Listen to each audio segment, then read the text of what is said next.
ముఖ్యంగా తండ్రి 52 వారాలు కాపాడినవు నాయనా. 52వ వారంలో ప్రభా, కడది వారంలో కడది దినంలో మేము దేవుని స్తుతిస్తుండగా మహిమపరుస్తుండగా సహాయం ఇచ్చినందుకు నీకు వెళ్ళే స్తోత్రం. మరలా నూతన సంవత్సరంలో అడుగడానికి నైనా ప్రతి బిడ్డకు శక్తిని బలమును దయచేయునైనా. ప్రతి విషయంలో సహాయం చేయము, బలపరచము. రేపేమి సంభవించునో నీకు తెలియదు, నీ జీవం ఏపాటిది అన్న మాటను గుర్తుంచుకొని తండ్రి మనం ఎల్లప్పుడూ నిన్ను స్తుతించి మయపరిచి నీకే స్తుతి మహిమ ఘనత ప్రభావాలను ఆరోపించుకునే భాగ్యాన్ని దయచేదు అని వేడుకొంచున్నాం. మరి ముఖ్యంగా తండ్రి సంఘమును, సంఘ నాయకులను, సంఘ పెద్దలను, సంఘంలో ఉన్న ప్రతి ఒక్కరి స్త్రీలను, పురుషులను, బాలికలను అందరిని ఆశీర్వదించి దృఢపరచి బలపరచ భాగ్యాన్ని దయచేదు అని ప్రభువును రక్షకుడును యేసుక్రీస్తు నామములో అతి వినమ్రత వేడుకొంచున్నాం తండ్రి. ఆమేన్. దేవాతి దేవునికి మొట్టమొదటిగా హృదయపూర్వకముగా కృతజ్ఞతాస్తుతులు చెల్లిస్తూ ఉన్నాం. అలాగే ఓపికతో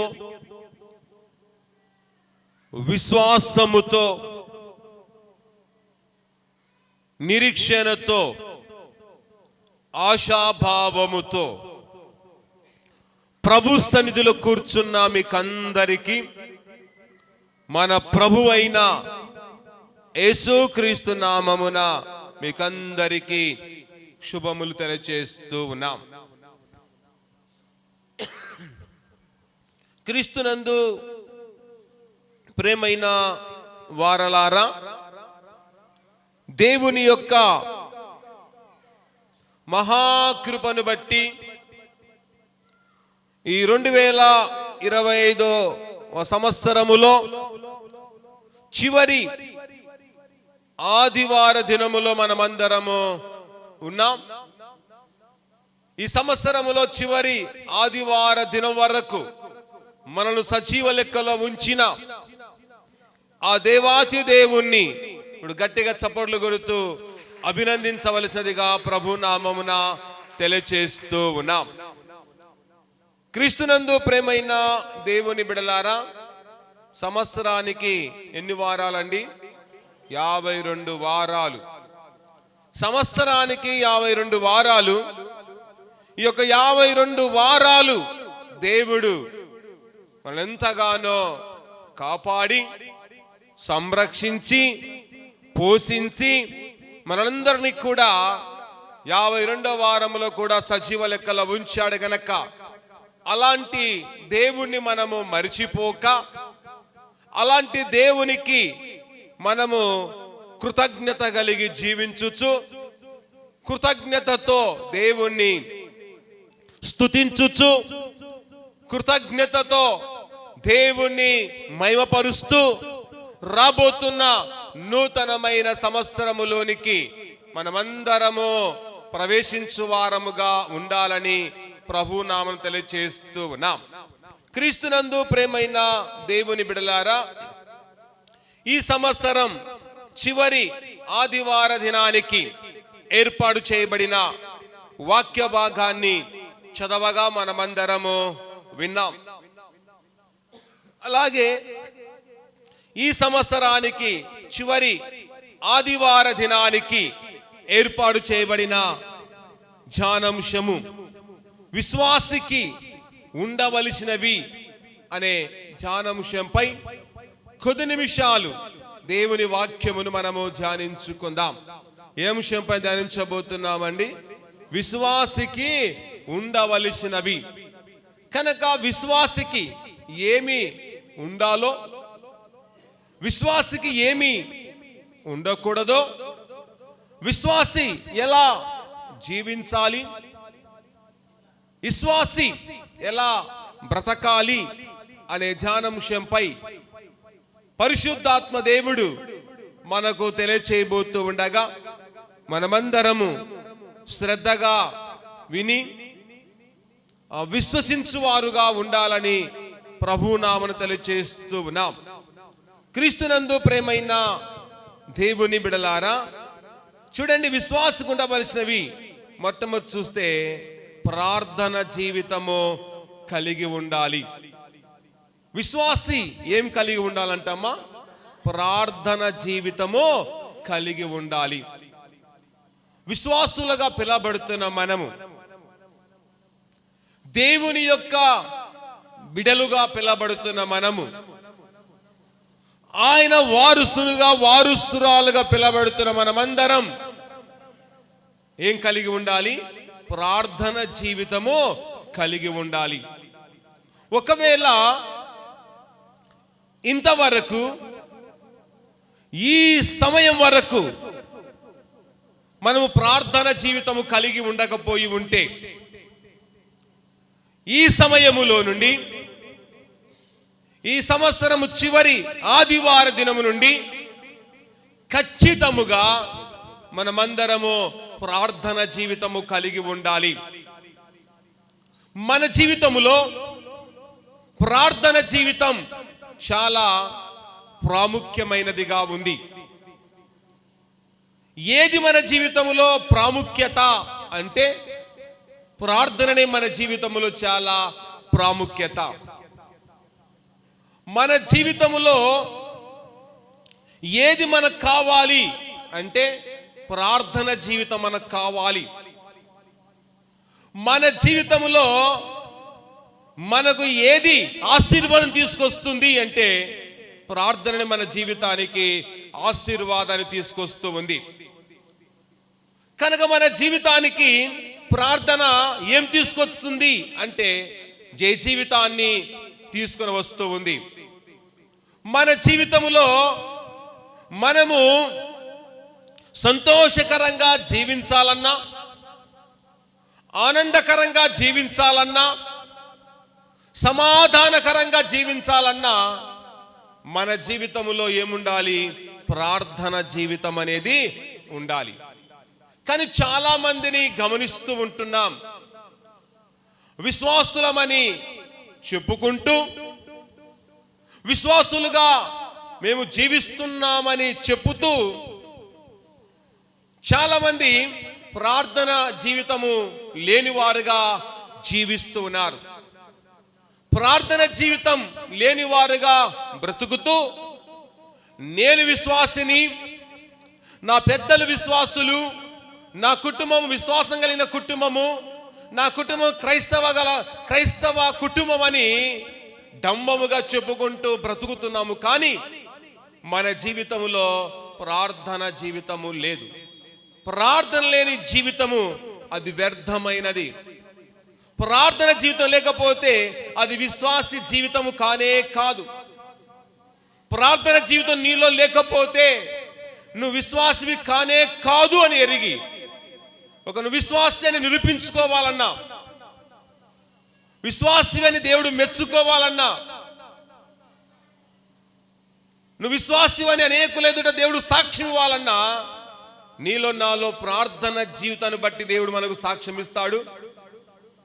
మనలో ఉన్న ప్రార్థన జీవితాన్ని బట్టి మన విశ్వాస పరిమాణం ఎంతో ఉందో దేవుడు లెక్కేయగలడని నమ్మి ఈ సంవత్సరములో మనమందరము కూడా ఈ చివరి ఆదివార దినములోనికి వచ్చాం.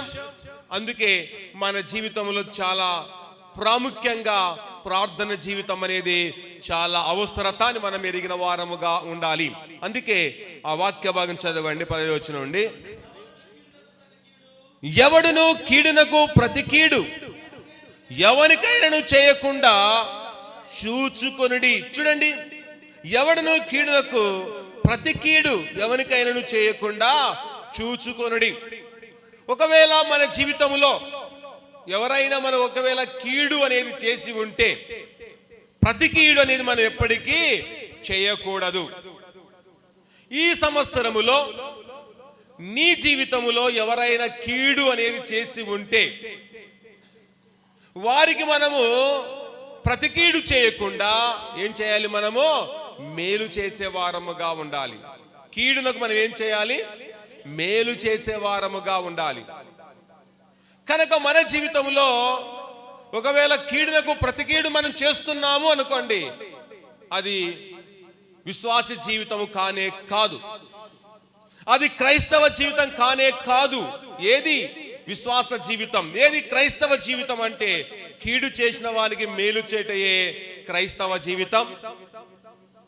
కీడు చేసిన వారికి మేలు చేయటయే విశ్వాస యొక్క జీవితం. కీడు చేసిన వారికి మేలు చేయటయే దేవుని స్వభావం అని ఎరిగి మనం అనేకులకు మేలు చేసే వారముగా ఉండాలి. తర్వాత చదవండి. మీరు ఒక్కని ఎడల ఒకడును మనుషులందరి ఎడలను ఎల్లప్పుడూ మేలైన దానిని అనుసరించి నడుచుకునుడి. చూడండి, ఒకని ఎడల ఒకడును మనుషులందరి ఎడల ఏం చేయాలంట?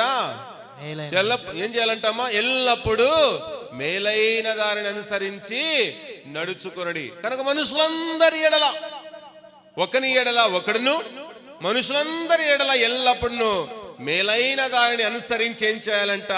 సంతోషంగా మనమందరము ఎల్లప్పుడూ సంతోషముగా ఉండుడి. కనుక మనుషులందరి ఎడల మేలైన దాన్ని అనుసరించుచు నడుచుకోవాలి. తర్వాత అంటాడు, ఎల్లప్పుడూ సంతోషంగా ఉండుడి, ఎడతెగక ప్రార్థన చేయుడి. కనుక నీవు నేను ఎడతెగక ప్రార్థన చేసే వారముగా ఉండాలి. కానీ మన జీవితంలో ఎడతెగగా మనం ప్రార్థన చేయలేకపోతూ ఉన్నాం. కానీ నా జీవితంలో మనం నేర్చుకోవాలి. విశ్వాసగా పిలబడుతున్న నీవు, ఆయన కుమారుడుగా పిలబడుతున్న నీవు ఈ సమయములో నుండి ఖచ్చితంగా ఎడతెగక మనము ప్రార్థన చేయిచూ ఉండాలి. ఎడతెగక మనం ప్రార్థిస్తూనే ఉండాలి. ఎడతెగగా దేవునితో ముచ్చటిస్తూ ఉండాలి. ఎడతెగగా దేవునితో మనం ఏకీభవించాలి. ఎడతెగగా దేవునిలో మనం నిలిచి ఉండాలి. ఎడతెగగా దేవునితోనే నివాసము చేస్తూ ఉంటే మన విశ్వాస జీవితం దినదినం ఇంకా అభివృద్ధి పదములకు వెళుతూ ఉంది. మన విశ్వాస జీవితం దినదినము ఆనందకరంగా మార్చబడుతుందని ఎరిగి మనమందరం విశ్వాసంలో పిలబడుతున్న మనమందరము ఖచ్చితంగా ఎడతెగ ప్రార్థన చేస్తూ ప్రార్థన జీవితము కలిగి మనము జీవించాలి. కనుక నీ జీవితంలో నా జీవితంలో సమస్యలు గడిచిపోతూ ఉన్నాయి. కానీ ప్రార్థన జీవితం మనలో లేకపోతే అది వ్యర్థమని నమ్మి ఈ సంవత్సరములో ముగింపు దశలో ఉన్న మనమందరము కూడా ఈ సంవత్సరం ముగింపు దశలో ఉన్న మనమందరము ఖచ్చితంగా ప్రార్థన జీవితం కలిగి జీవించవచ్చు.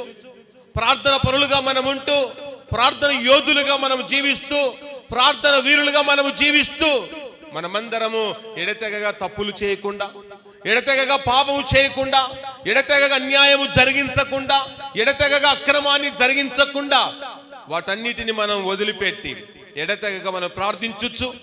ఎడతెగగా దేవునితో ముచ్చటిస్తూ మన ప్రార్థన జీవితాన్ని, మన భక్తి జీవితాన్ని మనము కనపరిచే వారముగా, కొనసాగించే వారముగా ఉండాలని ప్రభు నామమున తెలియజేస్తూ ఉన్నాం. తర్వాత రెండో విషయం చూడండి. విశ్వాసికి ఉండవలసినవి రెండోది ఏంటంటే మంచి సాక్ష్యము కలిగి ఉండాలి. ప్రతి విశ్వాసి ఏం కలిగి ఉండాలంటమ్మా? మంచి సాక్ష్యము కలిగి ఉండాలి. కనుక నువ్వు విశ్వాసివే కానీ మంచి సాక్ష్యం మనలో ఉందా అని ఒకసారి మనము ఆలోచించుకోవాలి. విశ్వాసం అనుకోవడం వేరు, విశ్వాసగా జీవించడము వేరు. కనుక నీవు నేను కూడా అనుకోవడం కంటే విశ్వాసగా జీవించడము చాలా ప్రాముఖ్యత. అందుకే నీవు నేను మంచి సాక్ష్యము కలిగి ఉండాలి. ఏ సాక్ష్యం అంట? మంచి సాక్ష్యము. ఇలాంటి మంచి సాక్ష్యం మనలో ఉందా?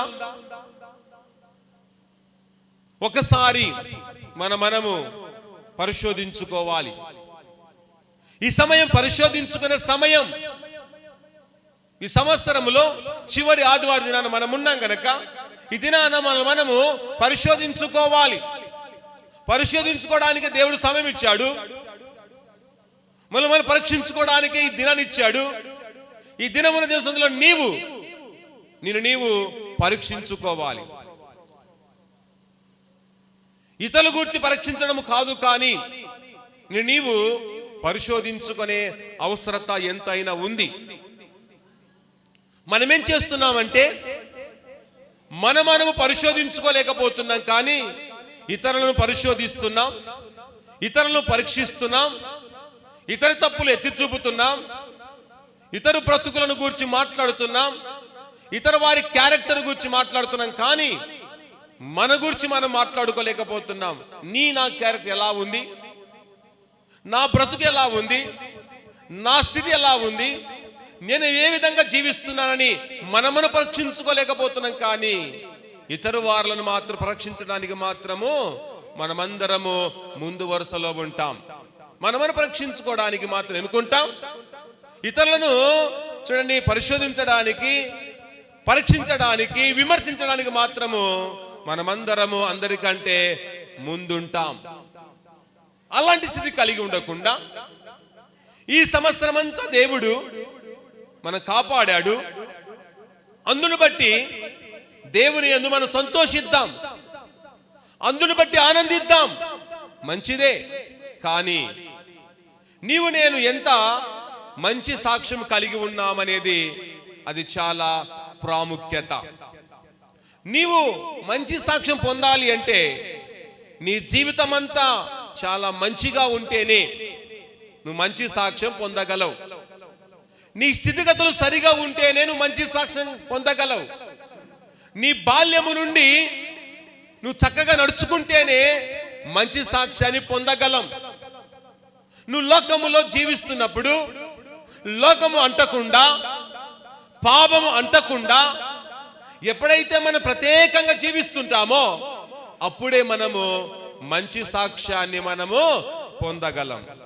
కానీ నువ్వు ఆచరించేటి వల్ల లోకానుసారమైన ఆచరించుచు, నువ్వు పాటించేటి వల్ల లోకముల వాటిని పాటించుచు, నువ్వు నడుచుకునేదల్లా లోకములు నడుచుకుంటూ నువ్వు మంచి సాక్ష్యం పొందాలి అంటే నీ జీవితాలు ఎప్పుడు కూడా మంచి సాక్ష్యము పొందలేవు. కనుక ప్రియ దేవుని బిడ్డ, మన జీవితంలో 2025వ సంవత్సరం త్వరలో ముగించబడుతూ ఉంది. నూతన సంవత్సరానికి ఎంతో దూరంలో లేము, అతి సమీపములోనే ఉన్నాం. అతి సమీపములో ఉన్న మనము దేవుని యొక్క కృప వలన మరొక సంవత్సరాన్ని మనమందరం దయాకిరీటంగా పొందబోతున్న మనము ఎలా నూతన సంవత్సరం వెళ్ళాలి, ఆ నూతన సంవత్సరం ప్రవేశించిన తర్వాత ఎలా బ్రతకాలి, ఎలా జీవించాలనేది ఈ సంవత్సరంలో ఒక తీర్మానం, ఒక నిర్ణయాన్ని మనము తీసుకొని వెళ్ళే వారముగా ఉండాలి. ఇంతవరకు నీలో సరైన సాక్ష్యము లేక నువ్వు సతమతమైపోతున్నావేమో, నీలో సరైన సాక్ష్యము లేక నీ జీవితము వంకటింకరగా నడుస్తుందేమో, నీలో సరైన సాక్ష్యము లేక నీ జీవితంలో అనేకమైన కుంటి సాకులు నీలో ఉన్నాయి. ఆ కుంటి సాకులను తొలగించుకొని నీ వంకర టింకర జీవితాన్ని ఈ సంవత్సరంలోనే సరి చేసుకొని నూతన సంవత్సరం వెళ్ళిన తర్వాత నైనా మనం మంచి సాక్ష్యం కలిగి ఉండాలి. ఈ సంవత్సరంలో మంచి సాక్ష్యాలు కలిగి ఉండకపోతే రాబోతున్న సంవత్సరంలోనైనా మంచి సాక్ష్యం కలిగి జీవించడం మనకెంతో అవసరత. దైవ గ్రంథములు గమనిస్తే చాలా మంది మంచి సాక్ష్యం కలిగిన వారు మనకు కనబడుతూ ఉన్నారు. వారిలో యేసు ప్రభుల వారిని మనం జ్ఞాపకం చేసుకున్నట్లయితే ఆయన మంచి సాక్ష్యము గలవాడుగా ఉన్నాడు. ఎప్పటి నుండి? బాల్యకాలములో నుండే ఆయన మంచి సాక్ష్యము కలవాడుగా ఉన్నాడు. తన యొక్క బాల్యకాలము నుండి మంచి సాక్ష్యం కలిగి ఉన్నాడు గనక యేసు ప్రభుల వారి గురించి మంచి సాక్ష్యము రాయబడినట్లు దైవ గ్రంథములో మనం చూస్తూ ఉన్నాం. చూడండి, లూకా సువార్త 2వ అధ్యాయము 52వ వచనాన్ని ఒకసారి మనం చదువుకుందాం. చదవండి. యేసు జ్ఞానమందును వైశ్యందును దేవుని దయయందును మనుషుల దయయందును వర్ధిల్లుచు ఉండెను.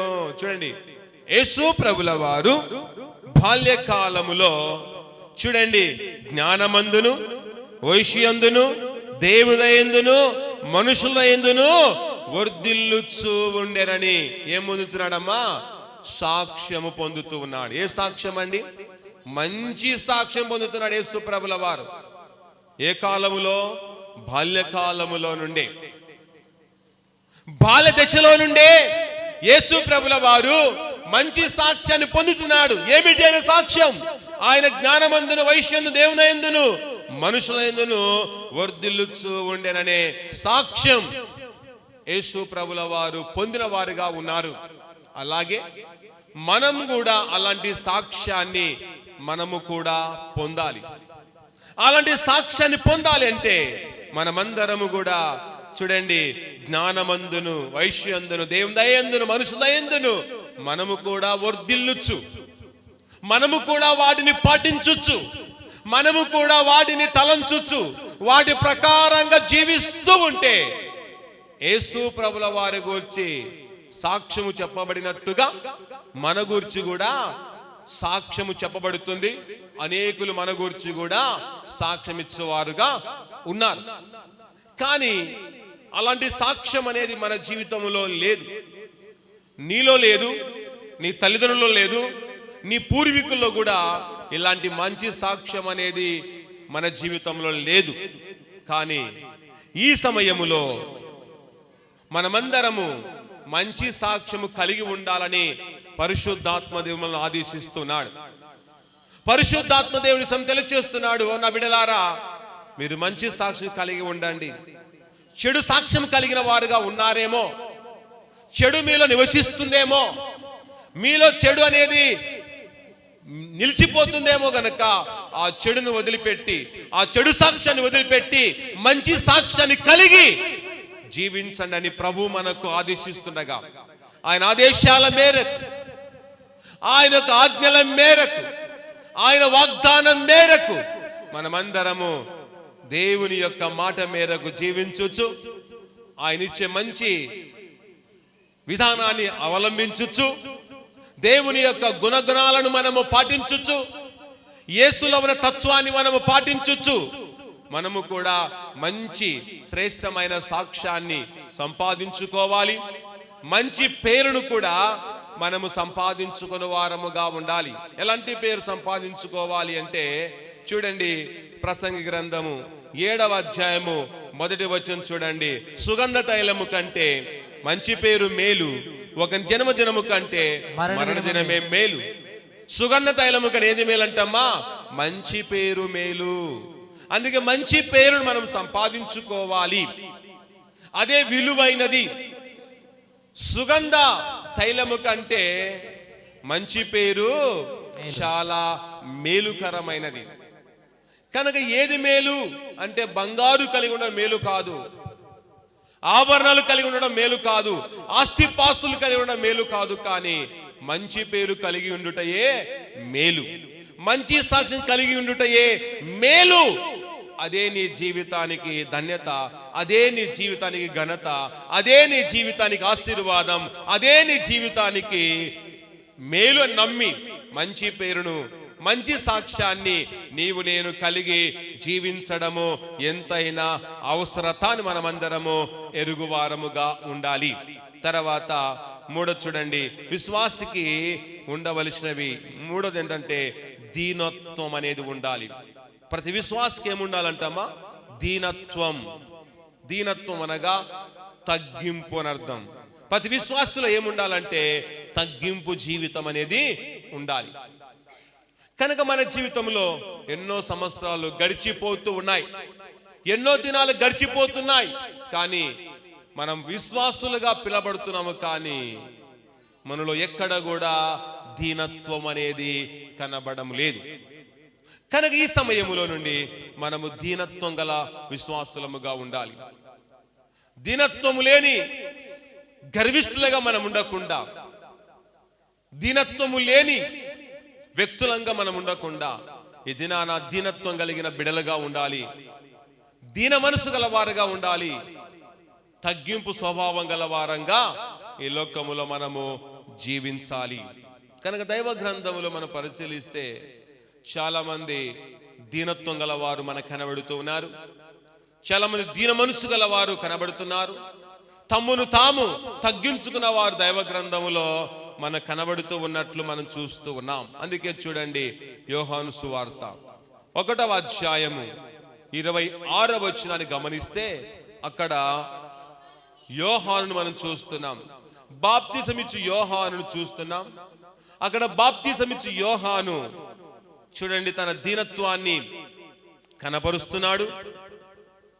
అక్కడ యోహాను తను తాను ఆయన తగ్గించుకున్న విధమును అక్కడ మనం చూస్తూ ఉన్నాం. ఏ విధంగా ఆయన తను తాను తగ్గించుకొని తన దీనత్వాన్ని కనపరుస్తున్నాడో ఒకసారి చదవండి, చదువుకుందాం.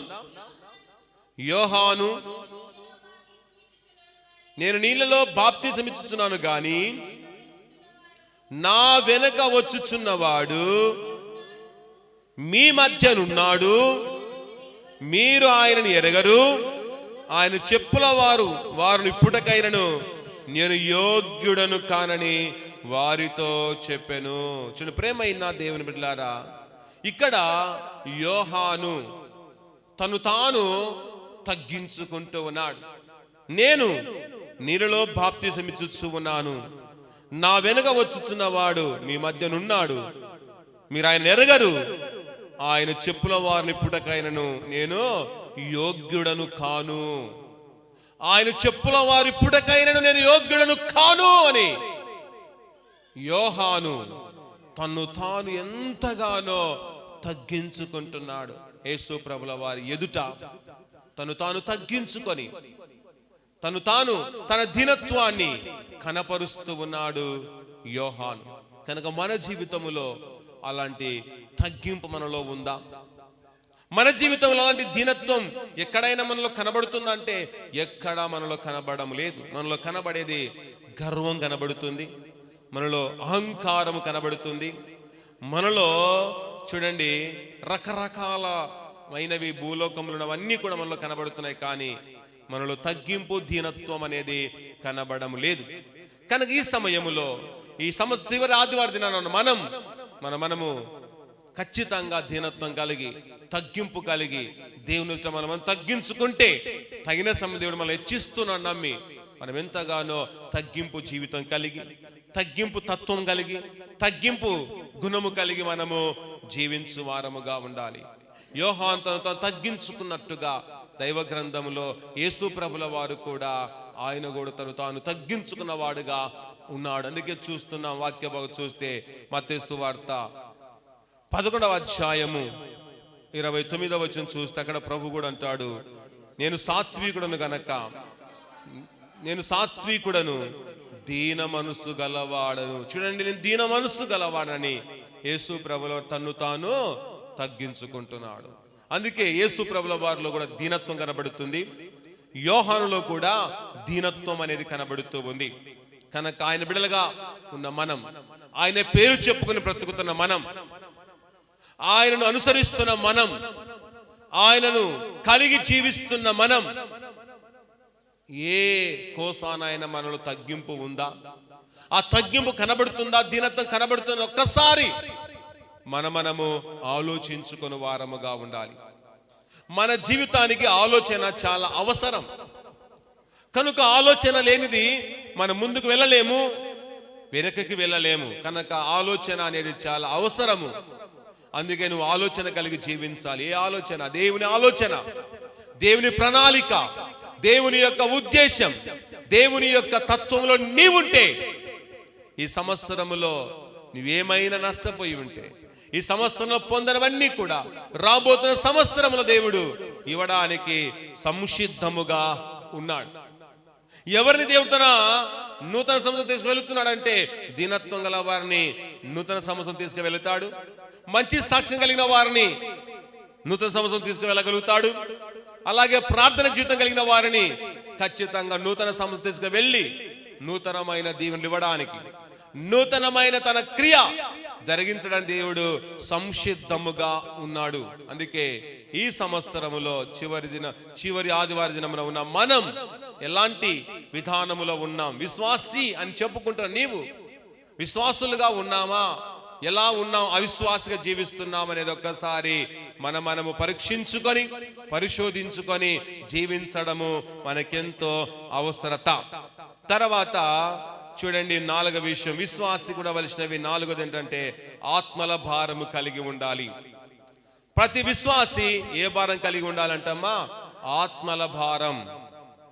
మనం అనుకోవచ్చు, నేను విశ్వాసిని కదా, ఆత్మల భారం నాకేం పనుంది, ఆత్మల భారం ఉండేది ఒక కాపరికి పాస్టమ్మకే కదా, మాకు కాదు కదా అనుకున్న వారు చాలా మంది ఉన్నారు.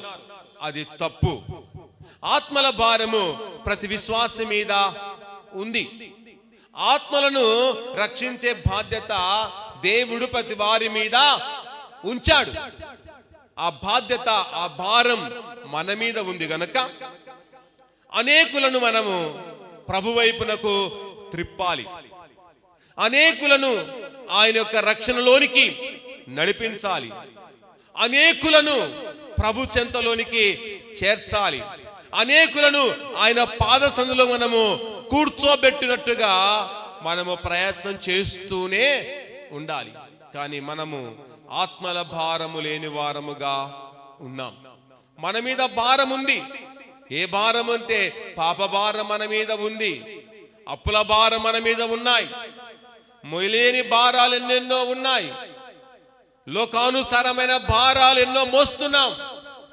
అన్ని భారాల కంటే ఆత్మల భారము గొప్పది కనుక ఈ లోక భారములన్నీ కూడా నువ్వు తొలగించుకోవాలి. నీ పాప భారం వెళ్ళిపోవాలన్నా, నీ అప్పుల భారము తీరాలన్నా, నీ మీద మోపడిన భారము అన్నీ కూడా వెళ్ళిపోవాలంటే నేను యేసు చెంతకు చేరాలి. యేసు చెంతకు చేరితే చాలు, నీలో నాలో భారమంతటి తొలగించి ఆత్మల భారమును మాత్రం మన మీద ఉంచుతాడు. మనమందరము ఆత్మల భారము కలిగి దేవుని మందిరానికి రాని వారు తీసుకురావాలి. దేవుని ఎరగని జనాంగాన్ని దేవుని వైపునకు తిప్పాలి. ఈ సంవత్సరం తిప్పలేకపోయావేమో, కానీ వచ్చే సంవత్సరములోనైనా ఒక ఆత్మనైనా దేవుని వైపు తిప్పి మనమందరము కూడా నక్షత్రములాగా మనము ప్రకాశించాలి. ఈ లోకములో ఒక నక్షత్రములాగా ప్రకాశించాలి అంటే నువ్వు అనేకులను దేవుని వైపునకు త్రిప్పడము నేర్చుకోవాలి. ఆకాశం నక్షత్రం ఎప్పుడు కూడా ప్రకాశిస్తూ ఉంటుంది. అలాగే మనం కూడా లోకములో ప్రకాశించుచూ ఉండాలి. అంటే అనేకులను మనము ఆయన వైపు నీతి అనుసరించినట్లుగా ఆయన వైపు తిప్పితే మనమందరం కూడా నక్షత్రం ప్రకాశిస్తామని దైవ గ్రంథములో మనం చూస్తున్నాం. చూడండి, దానియేలు గ్రంథము 12వ అధ్యాయము 3వ వచనాన్ని ఒకసారి మనం చదువుకుందాం. చదవండి. బుద్ధివంతులైతే ఆకాశ మండలములోని జ్యోతులను పోలిన వారై ప్రకాశించెదరు. నీతి మార్గము అనుసరించి నడుచుకున్నట్లు ఎవరిని అనేకులు త్రిప్పుదురో వారు నక్షత్రం వలె నిరంతరము ప్రకాశించెదరు. ఎవరు నక్షత్రములాగా నిరంతరం ప్రకాశిస్తారు అంటే నీతి మార్గం అనుసరించి నడుచుకున్నట్లు ఎవరు అనేకులను త్రిప్పుదురో. ఎవరైతే దేవుని మార్గం అనుసరించినట్లుగా, ఎవరైతే నీతి మార్గములను అనుసరించినట్లుగా, ఎవరినైతే అనేకులను ఆయన వైపు త్రిప్పుతారో వారందరూ కూడా నిరంతరము నక్షత్రం వలె ప్రకాశిస్తారు. మన నక్షత్రం వల్ల నిరంతరం ప్రకాశించాలి. నక్షత్రములాగా దినదిన మనము ప్రకాశించాలి అంటే మనం అనేకులను ఆయన వైపు, రక్షణ వైపు, నీతి మార్గముల వైపు, ఆయన వాక్యం వైపు, ఆయన సన్నిధి వైపు, ఆయన యొక్క ఆలయం వైపు, ఆయన సత్యం వైపు, ఆయన జీవం వైపు అనేకులను మనం ఎప్పుడైతే మనం త్రిప్పుతామో అప్పుడే మనమందరము నిరంతరము నక్షత్రములాగా ప్రకాశిస్తాం. కనుక మనము అనేకులను మనం ఆయన వైపు తిప్పే భారము కలిగి, బాధ్యత కలిగి అనేకులను దేవుని సన్నిధికి తీసుకురావాలి. ఈ సంవత్సరం తీసుకురావడానికి నీకు వీలు లేకపోయి ఉండవచ్చు. రాబోతున్న సంవత్సరంలోనైనా నీ ఇంటి పక్కన వారైనా సరే, నీ ఇంటిలోనైనా వారైనా సరే, నీ రక్త సంబంధికులైనా సరే, నీ ఫ్రెండ్స్ అయినా సరే, నీకు తెలిసిన వారు ఎవరైనా సరే, దేవుని ఎరగని వారు ఎవరైనా ఉంటే, దేవుని ఆలయం దూరంగా ఉంటే, ఒక ఆత్మనైనా రేపు వస్తున్న సంవత్సరములో ఖచ్చితంగా మనము పట్టుకొని దేవుని సన్నిధికి తీసుకొచ్చే వారముగా ఉండాలి. అలా తీసుకొస్తేనే దేవుడు మనలను చూసి ఆనందించువాడుగా ఉన్నాడు. ఆయన మనను ఆశీర్వదించే దేవుడుగా ఉన్నాడు ఎరిగి ఈరోజు ఒక తీర్మానం తీసుకుందాం. వచ్చే సంవత్సరంలో ఒక ఆత్మని నేను దేవుని మందిరం తీసుకొస్తా, ఒక వ్యక్తినైనా దేవుని మందిరం నడిపిస్తానని ఒక నిర్ణయం, ఒక తీర్మానం, ఒక కట్టుబాటు చేసుకొని మనం అనేకులను దేవుని వైపునకు తిప్పే బాధ్యత, భారం ప్రతి విశ్వాసి మీద ఉందని మనము ఎరిగిన వారముగా ఉండాలి. అందుకే విశ్వాసుల మీద ఆత్మల భారము అనేది ఉంది, రక్షణ భారం అనేది ఉంది. ఆ భారాన్ని మర్చిపోతే నీకు శ్రమ, ఆ యొక్క భారాన్ని మర్చిపోతే నీకు వేదన, ఆ భారాన్ని మర్చిపోతే నీ జీవితంలో లోటు ఏర్పడుతుంది. ఆ భారాన్ని మరవకుండా నువ్వు ఉంటే ముందు కొనసాగుతున్న నీ జీవితంలో సమృద్ధి, ఆనందం, ఆశీర్వాదం దేవుడు ఇవ్వడానికి సంసిద్ధముగా ఉన్నాడు. తర్వాత విశ్వాసికి ఉండవలసినవి 5 చూడండి, బైబుల్ బాగా తెలిసి ఉండాలి. ప్రతి విశ్వాసికి ఏం తెలిసి ఉండాలంటమ్మా? బైబుల్ బాగా తెలిసి ఉండాలి.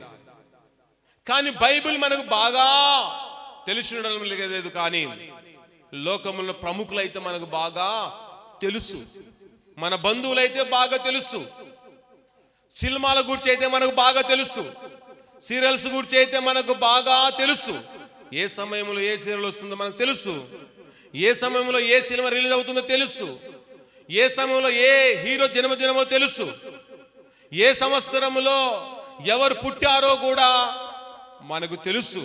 కానీ మన నాన్న పుట్టినరోజు మాత్రం మనకు తెలియదు, అంతే కదమ్మా? హీరో పుట్టినరోజు తెలుసు కానీ మన నాన్న పుట్టినరోజు అయితే మనకు తెలియదు, మన అమ్మ పుట్టినరోజు అయితే మనకు తెలియదు. కానీ ఎక్కడో ఉన్న హీరో పుట్టినరోజు మాత్రం మనకు తెలుసు. అంటే ఎంత విచిత్రంగా ఒకసారి ఆలోచించండి.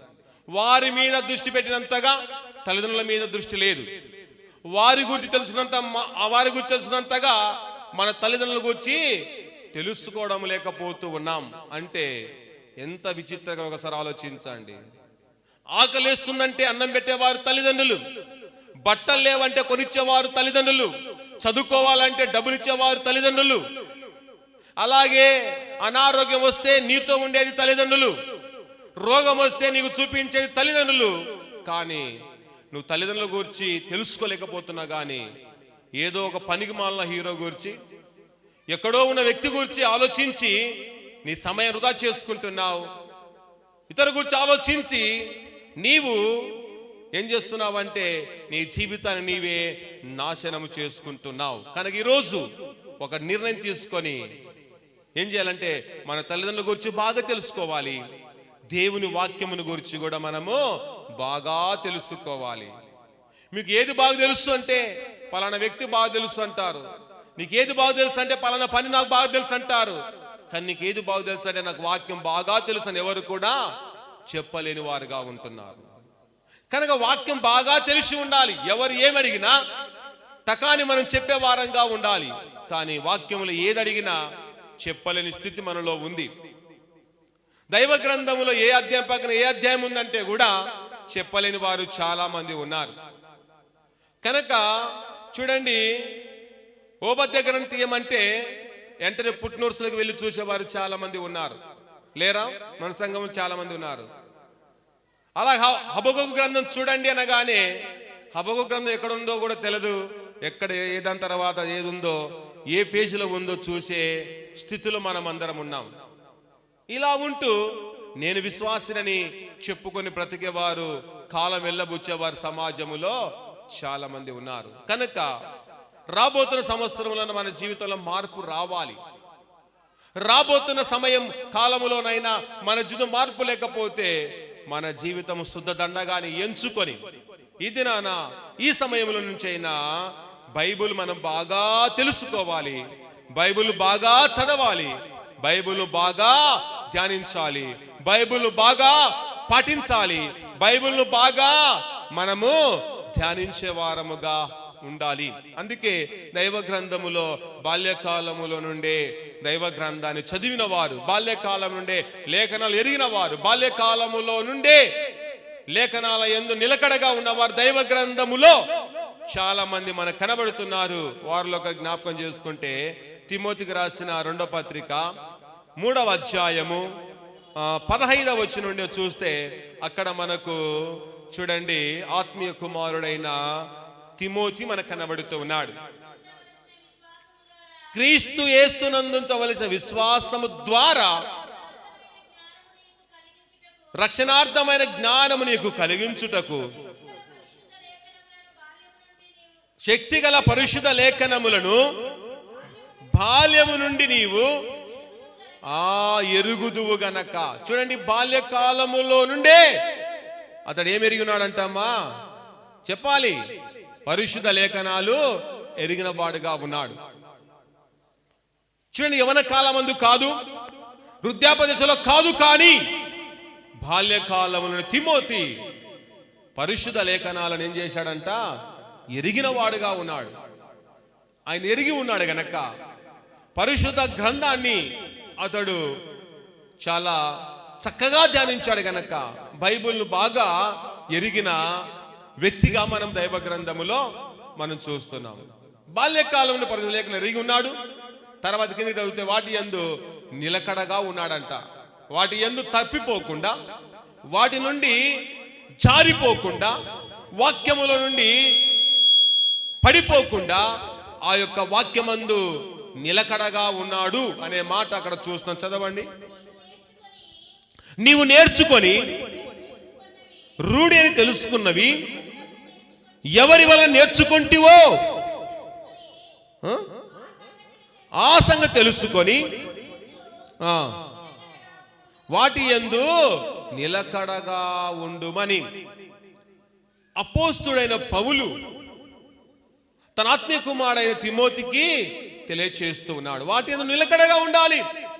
ఓ నా కుమారుడా, వాటి యందు మాత్రం నిలకడగా ఉండాలి. ఏటి యందు నిలకడ ఉండవద్దు. వాటి యందు అనగా పరిశుద్ధ లేఖనాలైన నిలకడగా ఉండని చెప్పాడు. ఆయన చెప్పిన ప్రకారంగా తిమోతి దేవుని వాక్యమందు, లేఖనాల యందు నిలకడగా ఉన్నాడు. కనుక మనం కూడా నిలకడగా ఉందాం. నిలకడ లేని జీవితం కలిగి జీవించక నిలకడ కలిగిన వారుగా మనం జీవించవచ్చు. రాబోతున్న సంవత్సరములోనైనా నిలకడగా ఉంటూ మనమందరము బాగా వాక్యాన్ని చదువుదాం, పాటిద్దాం. దైవ గ్రంథాన్ని బాగా తెలుసుకున్న వారుగా ఉండాలి. దైవ వాక్యం గురించి మనము చటించే వ్యక్తులముగా ఉండాలి, ప్రకటించే వ్యక్తులముగా మనం ఉండాలని ప్రభు నామమున తెలియజేస్తున్నాం. తర్వాత చివరిగా చూడండి, విశ్వాసం ఉండవలసినది పరిశుద్ధ జీవితం కలిగి ఉండాలి. ప్రతి విశ్వాసి ఏ జీవితం కలిగి ఉండాలంటమ్మా? పరిశుద్ధ జీవితం. అపరిశుద్ధ జీవితం ఒకవేళ ఇంతవరకు ఉందేమో, ఈ యొక్క సంవత్సరం ఈ చివరి ఆదివారం దినం వరకు అపరిశుద్ధ జీవితం నీలో ఉంటే అపరిశుద్ధ జీవితాన్ని వదిలిపెట్టి పరిశుద్ధ జీవితాన్ని ధరించుకుందాం. పరిశుద్ధమైన జీవితం ధరించుకొని పరిశుద్ధముగా ఆ యొక్క నూతన సంవత్సరములోనికి మనము అడుగు పెట్టే వారముగా ఉండాలి. కనుక ప్రియ విశ్వాసి, ప్రియ కుమారుడా, ప్రియ కుమార్తె, మనమందరము కూడా విశ్వాసులమే.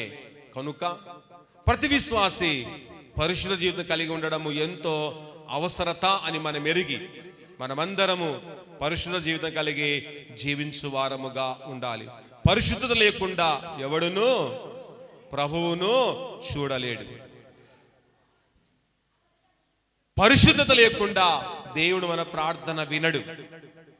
కనుక పరిశుద్ధత లేకపోతే నీ జీవితం అంతా కూడా చీకటిమయమే అని ఎరిగి ఈ దినాన ఖచ్చితంగా పరిశుద్ధ జీవితాన్ని కలిగి ఉండడానికి మనం ఎంతగానో ప్రయత్నించు వారముగా ఉండాలి. అందుకే చూడండి, పేతురు రాసిన మొదటి పత్రిక 1వ అధ్యాయం 14 చూడండి. నేను పరిశుద్ధుని గనక మీరును పరిశుద్ధులయుండుడని ప్రభు సెలవిస్తున్నాడు.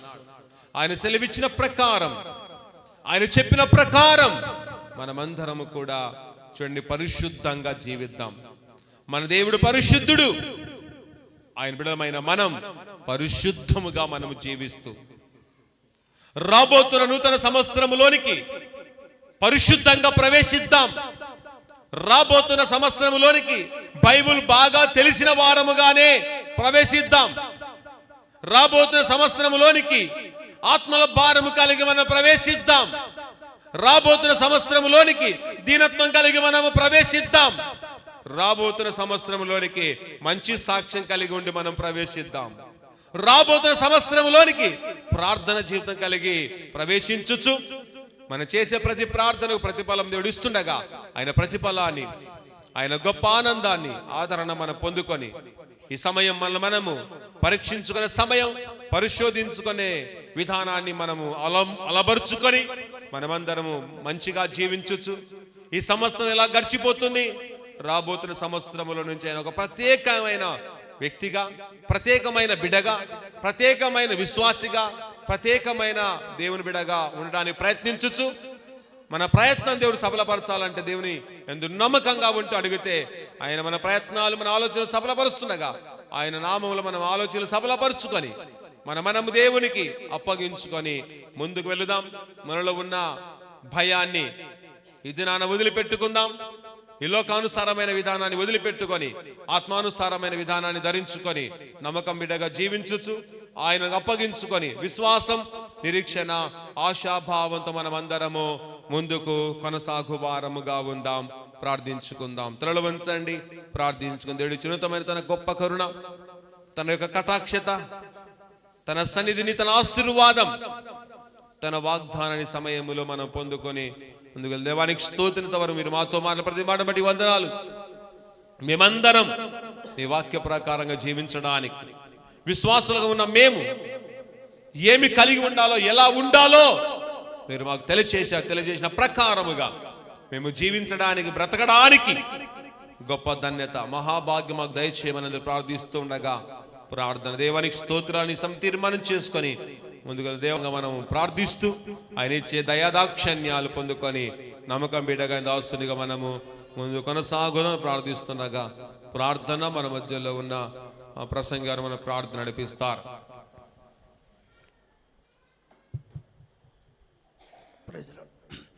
అందరూ తలలోంచండి, ప్రార్థన చేసుకుందాం. కృపా సత్య సంపూర్ణ దేవానికి వందనాలు. స్తోత్రం తండ్రి, స్తోత్రం తండ్రి, స్తోత్రం తండ్రి. అవునైనా ఇంతవరకు నీ దాసంతో మాట్లాడిన ప్రతి మాట మారుదలుచుకునే భాగ్యం దయచేసి ప్రార్థిస్తున్నాం తండ్రి. అవునైనా వ్యర్థం కాకుండా మారుదలుచుకునే భాగ్యం, వాక్యానుసారం జీవించే మనసు దయచేసి ప్రార్థిస్తున్నాం తండ్రి.